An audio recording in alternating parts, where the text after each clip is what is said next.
un ser frío y malvado que cometió infinidades de actos malvados hacia diferentes niños alrededor de la década de los 90. Uno de los asesinos en serie más reconocidos de toda Latinoamérica, debido a que le quitó la vida alrededor de 200 niños. Este es el caso de una bestia, quien era reconocido como Luis Alfredo Garavito.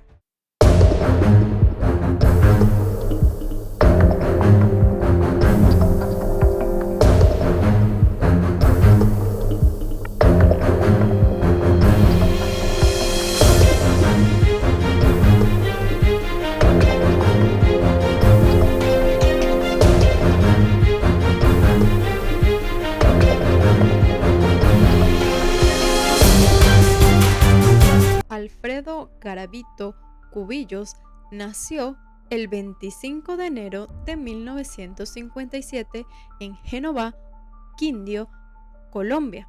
Sus padres eran Manuel Antonio Garavito y Rosadelia Cubillos. También tenía 7 hermanos. Garavito indicó que su padre era un adúltero, borracho, machista, muy estricto y muchas veces abusivo física y emocionalmente durante su infancia. Asimismo, dijo que su madre era una mujer violenta que le dio poco cariño y cuidado cuando era un niño.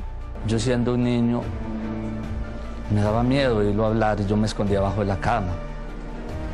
Él tenía una correa que nunca se me va a olvidar y esa correa con él nos pegaba duro. Debido al conflicto armado en curso que había en Colombia, en ese momento la familia se mudó a Ceilán, Valle del Cauca, antes de que Garavito ingresara a la escuela primaria. Estudió hasta quinto de primaria en el Instituto Agrícola en el corregimiento de Ceilán. Mencionó que había sido atado a un árbol a los 6 o 7 años y golpeado con un machete, y también de sufrir otros abusos como ser agredido con un palo macizo durante horas. Varios de estos abusos sucedieron porque Garavito intentaba defender a su madre de su padre, quien la golpeaba durante el embarazo de uno de sus hermanos. Debido a la naturaleza espontánea del abuso físico, los niños a menudo se escondían cuando su padre regresaba del trabajo a casa. Mientras dormía en la misma cama que su padre, Garavito especuló que pudo haber sido acariciado en alguna ocasión por su padre. Asistía a la escuela Simón Bolívar en Ceilán. Al principio era colaborador y alegre, pero con frecuencia otros niños lo ridiculizaban e intimidaban. Los maestros de Garavito notaron que su deseo de aprender entraba en conflicto con su extrema frustración por su incapacidad para comprender algunas materias. Fue apodado Garabato por sus compañeros, por sus gafas y su naturaleza tímida. Por ello, hacía berrinches y reaccionaba violentamente hacia los estudiantes que lo perseguían y se burlaban de él. A pesar de los violentos conflictos, sus profesores no hicieron ningún intento de intervenir. Esto angustió a Garavito, quien acumuló un resentimiento hacia su padre denigrante y envidia hacia sus compañeros de hogares estables. Alrededor de 1968, dejó la escuela en quinto grado debido a la mala memoria y a la insistencia de su padre en ganar dinero para mantener a la familia. Esto consternó a Garavito, a quien su padre también le prohibió tener amigos o novia. En 1969, a la edad de 12 años, Garavito supuestamente fue objeto de extensos abusos carnales por parte del dueño de una farmacia local y de un vecino devotamente religioso durante las visitas de su padre a la tienda para vacunar a Garavito. Afirmó que el vecino, que era amigo cercano de su padre, lo había atado a una cama antes de agredirlo íntimamente y procedió a quemarlo con una vela. cortándolo con una navaja de afeitar y también de morderle los genitales y los glúteos en varias ocasiones durante estos incidentes de abuso. Se sabe que Garavito fue víctima de abuso carnal a los 13 años de edad. A mis 12 años, creo que ya a los 13 años, fui víctima de violación por parte del mejor amigo de mi hogar, un hombre muy religioso. Después del primer incidente de este abuso, Garavito supuestamente mató y diseccionó a 2 pájaros en frustración, lo que lo llevó a sentir remordimiento y vergüenza poco tiempo después. Garavito comenzó a sugerir a sus hermanos menores que durmieran desnudos con él en su cama compartida. Luego, acarició de forma inapropiada a sus hermanos menores mientras dormían en múltiples ocasiones. Garavito también alegó que abusó íntimamente de un niño de 6 años en 1969. Según quienes lo conocieron, Garavito se volvió muy retraído, extremadamente agresivo y dispuesto a vengarse de todo el mundo. El abuso sexual del vecino terminó después de que la familia se mudó a Trujillo en 1971 y dejó a Garavito sexualmente impotente con las mujeres y permanentemente incapaz de eyacular adecuadamente. Creyendo que su padre y su familia no se preocuparían ni le creerían, Garavito optó por ocultar sus experiencias de abuso. A través de varios miembros alcohólicos de su familia, Garavito accedió a la bebida y desarrolló una adicción. En 1972 fue sorprendido por su madre intentando abusar de un niño de 5 años. Posteriormente, en 1973, tras un intento de agresión carnal a un niño de 6 años en una estación del tren en Bogotá, el niño gritó, lo que alertó a las autoridades para arrestar a Garavito, quien afirmó que solamente quería abusar ligeramente del niño en respuesta a un cargo de intento de agresión física. Tras este último incidente, Garavito fue reprendido por su padre Manuel por no elegir a una mujer para agredirla. Con la inclinación de Garavito por los niños, provocando frecuentes discusiones entre él y su padre, fue desalojado de su casa por última vez cuando tenía 16 años por comportamiento homosexual. Garavito comenzó a trabajar como asistente en una caja de compensación y después en una cadena de tiendas. También estudió marketing. A pesar de su nueva carrera, comenzó a tener problemas con sus compañeros de trabajo, clientes y jefes que gradualmente escalaron a altercados físicos. Después de perder su trabajo, Garavito trabajó como vendedor ambulante de objetos religiosos y también como trabajador migrante, desarrollando relaciones principalmente platónicas con varias mujeres a lo largo de su adultez. Mientras estaba borracho, Garavito abusaba físicamente de sus novias, pero sufría de disfunción eréctil frecuentemente, que le causaba un dolor extremo, además de ser cada vez más celoso, controlador y menospreciador. Como resultado, a menudo fue objeto de escándalos locales y murmuraciones en la ciudad, enfrentándose a repetidos desalojos por parte de sus compañeras de vidas. Garavito empezó a sufrir síntomas de psicosis, paranoia y depresión, lo que lo llevó a empezar a abusar de niños, especialmente de varones. Sentía atracción por las mujeres, pero sentía más atracción hacia los hombres, ¿sí me entiendes? Porque yo veía a un joven, una persona joven, de pronto, digamos, un joven de 13, 14 años, y yo sentía inconscientemente, sin yo entender qué me pasaba, que ese niño a mí me gustaba y yo lo acariciaba. Tiempo después, Garavito se mudó a la ciudad de Armenia, en donde consiguió un nuevo trabajo en una panadería local. Después de su frecuente asistencia a los servicios de la iglesia local, en los que con remordimiento se golpeaba el pecho durante la oración, asistió a reuniones de alcohólicos anónimos y ocasionalmente visitó a psiquiatras antes de terminar su día frecuentando el Parque Valencia para contratar los servicios de prostis infantiles. Garavito cometía sus crímenes de forma ordenada y premeditada. Su perfil coincidía con la de un psicópata. Los investigadores hallaron que se hacía pasar por vendedor ambulante, monje, indigente, discapacitado y hasta representante de fundaciones de ayuda para niños. Las víctimas eran varones, generalmente de barrios pobres, entre 8 y 14 años, a quienes abordaba en parques, canchas deportivas y terminales de buses. Les ofrecía dinero, los llevaba a un lugar inhóspito y les quitaba la vida, generalmente estando ebrio. Anotaba en un cuaderno el lugar en el que había raptado a cada una de sus víctimas y las edades. Era capaz de describir el sitio donde había dejado cada uno de los cadáveres.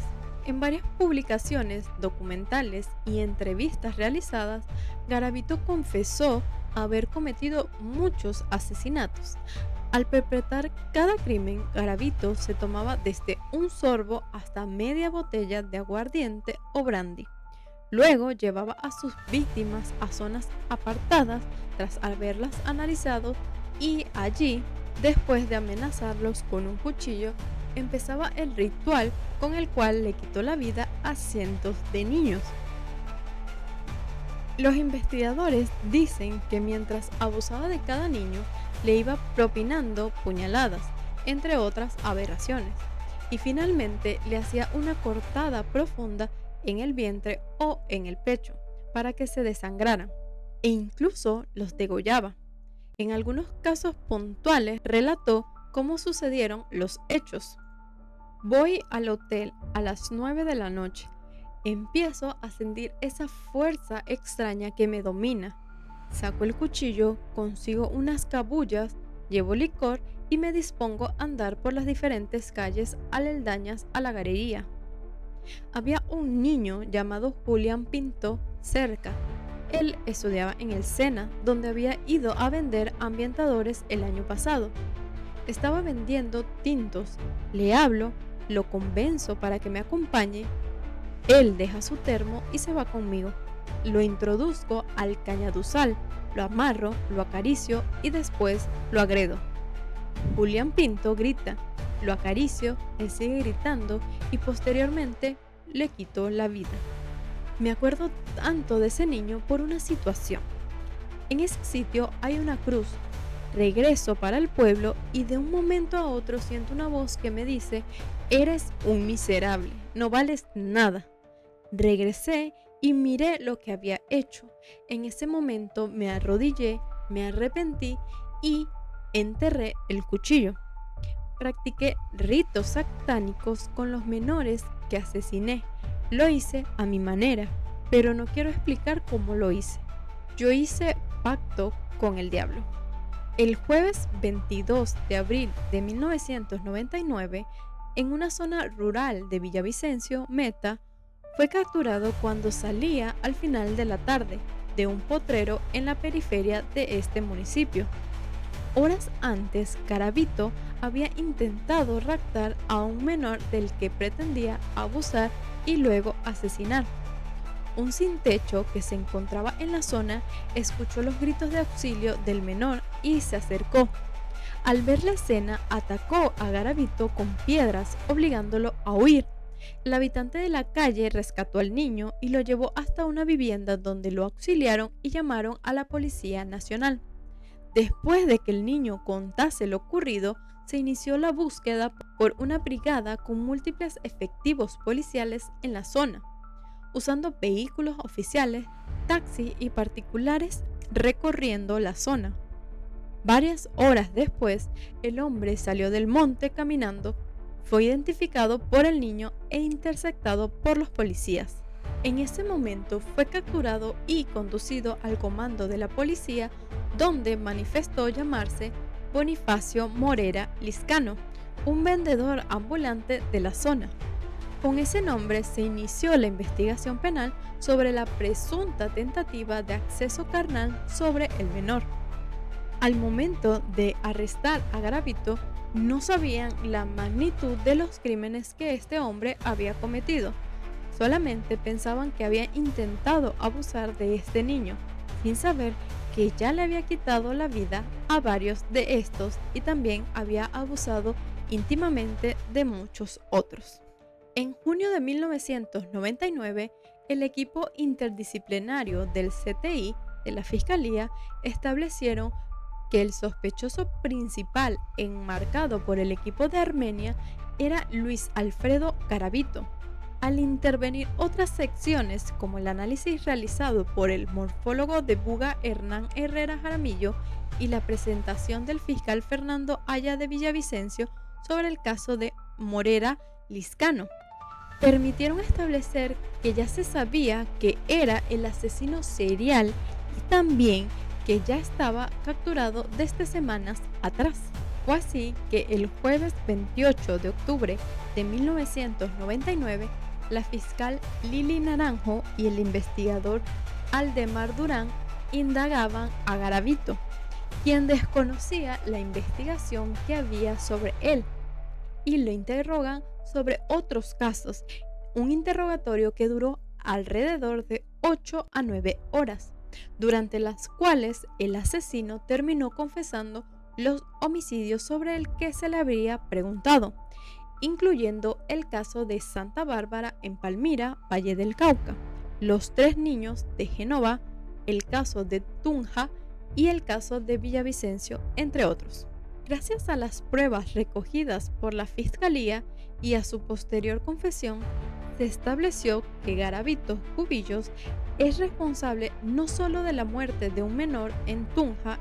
El niño se llamaba Ronald Delgado Quintero y tenía 11 años de edad, y estando en la capital de Boyacá se hizo pasar como discapacitado usando muletas y gafas, sino también del homicidio de 3 niños de Génova y otros 172 crímenes cometidos contra menores en 11 departamentos de Colombia.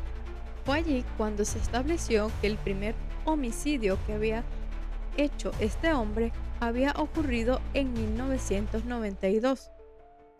Anteriormente había abusado de varios niños, pero no les había quitado la vida. Le vendo mi alma al diablo. Y así fue que yo, en octubre del año 92, estando en la ciudad de Cali, siento que algo se me posesiona y oigo una voz que me indica que me fuera para Jamundí y cometo mi primer homicidio. En una entrevista concedida a Guillermo Prieto Larrota, el 14 de enero del 2006, Garavito negó haber abusado de sus víctimas. Honestamente, yo no violé ninguna víctima, no me considero un violador. Cometí los homicidios, bueno, llámese como se llame, de lo que referente a las heridas que presentaron, porque casi en su mayoría fueron restos óseos que encontraron. Dentro de cada uno, ¿cómo van a examinarle, supongamos, 20, 30 restos de óseos, que los encuentran sin carne ni nada y ya pues al año, a los 2 años? Y medicina legal, ¿cómo va a saber si fueron violados o no fueron violados? A un hueso le van a examinar. Entonces, ahí no hay, ¿sí me entiende? Ahí no hay, ¿sí me entiende? No han encontrado muestras de semen tampoco. Aseguraba que había cometido los crímenes por supuestas órdenes del diablo y aseguraba su rehabilitación tras convertirse en miembro de la Iglesia Pentecostal Unida de Colombia, de la cual se hizo bautizar el 18 de agosto del 2003. Evidenciaba igualmente los esfuerzos que ha hecho por salir libre cuanto antes e incluso aspirar algún día a tener un curul en el Congreso de la República. Según la noticia de RCN, hay otro proceso a Garavito por un asesinato en el Valle del Cauca, por el cual tendría que responder judicialmente de manera independiente de sus anteriores crímenes. La suma por todos los crímenes cometidos era de 1.853 años de cárcel, pero el asesino fue judicializado con un sistema penal que en ese entonces aplicaba a una pena máxima de 40 años. Cuando habían arrestado a Garavito en 1999, En Colombia se establecía un máximo de una condena que no superara los 40 años de cárcel. Es por ello que el criminal solamente fue sentenciado a este cargo y su condena podía ser reducida inclusive por haber colaborado con la justicia debido a que había indicado todos los detalles de todos los crímenes que sucedió. Algo que escandalizó a muchas personas porque un criminal de tanta magnitud iba a salir libre después de varios años, algo que no tenía sentido en la sociedad y que este hombre debería permanecer en la cárcel por el resto de sus días. Ante la justicia, Garavito confesó haber secuestrado, abusado, torturado y asesinado a 140 niños a lo largo de 7 años en 59 municipios de Colombia. También cometió homicidios en Ecuador y Venezuela. La fiscalía consideró 32 hechos más de los reportados por el asesino. El caso que dio inicio a la investigación fue el de 3 niños de 9, 12 y 13 años que encontraron muertos en 1998 en una finca en Génova, Quindío, con signos de tortura y desmembración de algunas de sus extremidades, según la fiscalía. Como la justicia colombiana no permite la cadena perpetua y Garavito colaboró con las autoridades, su sentencia definitiva fue de 40 años. Es por ello que existía la posibilidad de que quedara en libertad por haber cumplido parte de su condena por un buen comportamiento, por arraigo familiar y social, como lo especifica en el artículo 64 del Código Penal colombiano. Según un documento del Consejo Superior de la Judicatura, Garavito habría cumplido una de las condenas que pesaban en su contra el 25 de noviembre del 2011. Sin embargo, cerca de 20 procesos que aún había en su contra impedirían su libertad. Adicionalmente, Ecuador también llevaba algunas investigaciones por crímenes cometidos contra niños de este país, razón por la cual estaba pedido en extradición. Sin embargo, la Ley de Infancia y Adolescencia en su artículo 199, numeral 7, elimina la posibilidad.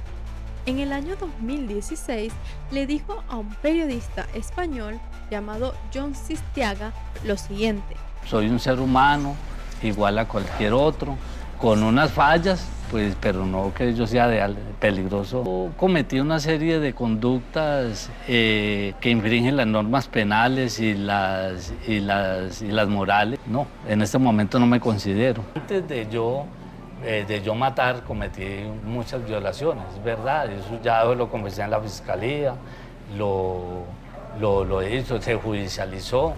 Garavito dio múltiples entrevistas a prensas y a medios locales en donde se podía notar su frialdad y lucidez al momento de hablar. El 10 de marzo del 2020, Garavito fue trasladado al Hospital Rosario Pumarejo de López en Valledupar por un cuadro de leucemia no especificado.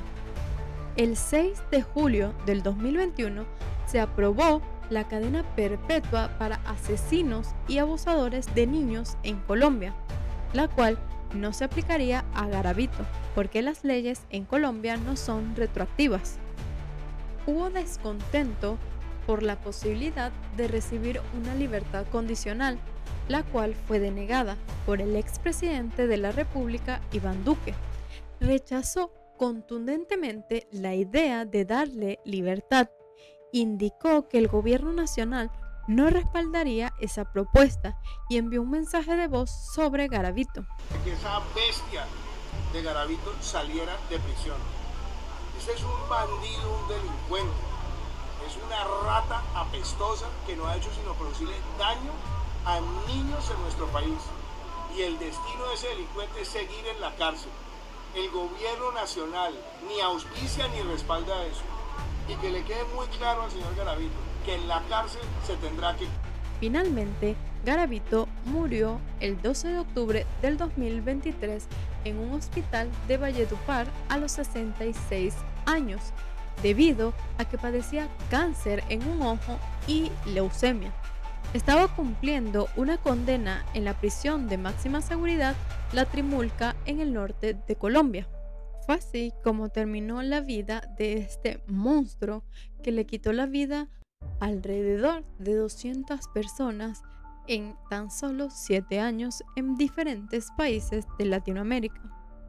Aunque la cifra exacta de sus crímenes no se sabe, indicarían varios periódicos, varios investigadores que habrían sido alrededor de 200, ya que muchos niños no habían sido reportados como desaparecidos debido a que eran personas de bajos recursos y quizás se habían escapado de su casa, algo que tenía sentido en aquella época y que no solamente agredió físicamente a estos niños, sino que también les quitó la vida de una forma horrible, un ser malvado y frío, como lo describían, que no era un ser humano, sino una bestia. Ya que llegaste hasta aquí, quería darte las gracias por compartir este momento conmigo. Además, te pediría me regales un like y te suscribas a mi canal. Te dejo mis otras redes sociales para que no te pierdas de nada. Chao.